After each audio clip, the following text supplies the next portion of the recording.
Bonjour et bienvenue dans mon journal de lecture. Aujourd'hui, Lettre à Satan. Soda 2, ici, de Warnon, un nom qui sonne quand même un peu belge. Et on entre assez rapidement dans une esthétique belge de la bande dessinée, du moins ce que j'en connais. On est aux éditions Dupuis. L'édition Dupuis, c'est Spirou, c'est Gaston Lagaffe, et c'est donc également Soda. Voici à quoi ça peut ressembler. Eh bien, cette histoire-là, pourtant, nous éloigne quand même de l'aspect extrêmement comique et léger que peuvent avoir les Gaston Lagaffe, par exemple, c'est ce qui me vient à l'esprit, même si évidemment chez Franquin il n'y a pas que du comique et du léger. Preuve en sont les idées noires, par exemple. Mais on entre dans une ambiance plus sombre, une construction plus moderne peut-être de la bande dessinée, même si celle-ci a déjà bien quelques années, 1988, pour Lettre à Satan. Mais Lettre à Satan, de quoi s'agit-il? Lisons le début. On entend tchic tchic tchic, tchic tchic tchic, ding. On entend la machine à écrire de la maman ici. Je m'appelle David Solomon. J'habite au 416 Church Avenue à New York avec Mary. Elle a l'âge où l'on dort peu. Moi, j'ai celui où l'on dort mal. Mary est ma mère. Il doit être près de 8 heures. Comme tous les matins, elle me rédige une liste de provisions, pendant que dans la pièce à côté, j'achève un vilain cauchemar. 2 potes de poireaux, un dessert bas au rhum. Pour moi. Et pour David. Un éclair, il en raffole.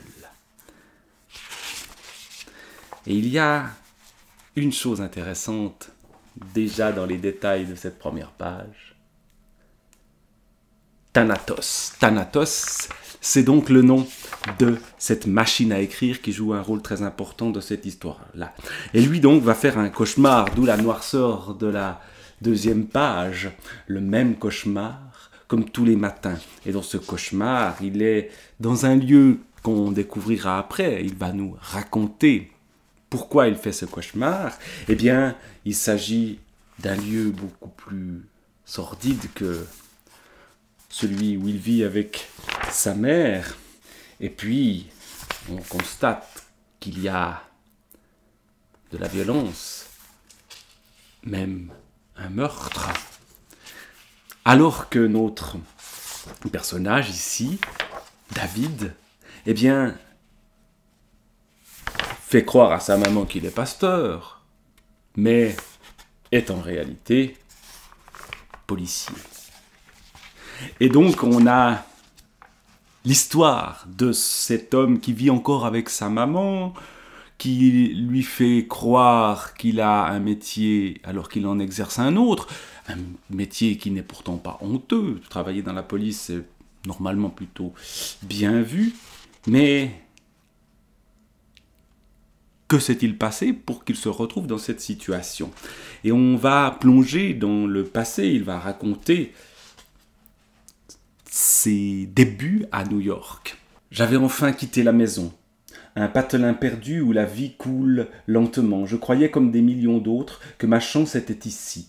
Seigneur, j'en ai bavé. Sa chance, il pense que c'est New York, comme beaucoup l'ont pensé. Et il se retrouve dans une espèce de pension ou d'immeuble assez sordide où la propriétaire ne le supporte pas, où il a un voisin irlandais qui le déteste parce que lui est écossais, ou bien c'est le contraire, je ne sais plus. Il y a une voisine qui tapine. Il y a aussi un voisin qui écrit sur sa machine à écrire, un écrivain. Et cet écrivain a besoin de ce qu'on appelait un nègre, c'est-à-dire quelqu'un pour lui écrire la partie moins sérieuse de son œuvre. Il y a une grande œuvre, et puis il y a les romans policiers qu'on écrit pour gagner sa vie, et pour pouvoir se consacrer à l'œuvre principale, eh bien, on délègue. Et donc, notre jeune David, eh bien, que fait-il? Il écrit des romans, et il a un truc que lui propose son écrivain, c'est d'imaginer à partir des personnes qui sont autour de lui. Et d'imaginer quoi? D'imaginer leur mort. Et il écrit donc, sur cette vieille machine à écrire Thanatos, la mort, des récits où la propriétaire meurt, où le voisin qui va faire pisser son chien sur le pas de la porte de David meurt aussi électrocuté, ou aussi des malfrats qui avaient maltraité David sont tués, etc. Il y a plein de morts qui sont racontées dans ce qu'écrit donc David. Problème, un jour, eh bien, son voisin meurt, vraiment électrocuté. Un jour, sa propriétaire meurt aussi. Et on entre dans le fantastique. Thanatos écrit des choses affreuses, mais elle les provoque aussi. Cette histoire-là de ce fantasme devenu réalité, eh bien, évidemment qu'il est assez classique, mais il est rendu de manière tout à fait agréable par cette bande dessinée-là. On voit le fantasme aussi, la voisine ne meurt pas, mais alors qu'elle semblait inaccessible, la voilà dans son lit.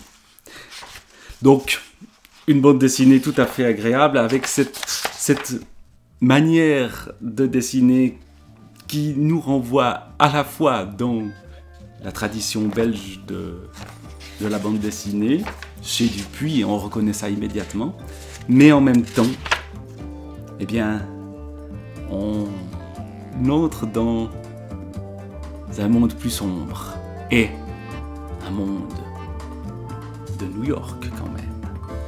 Alors, c'était une découverte pour moi tout à fait intéressante que Soda, Lettre à Satan.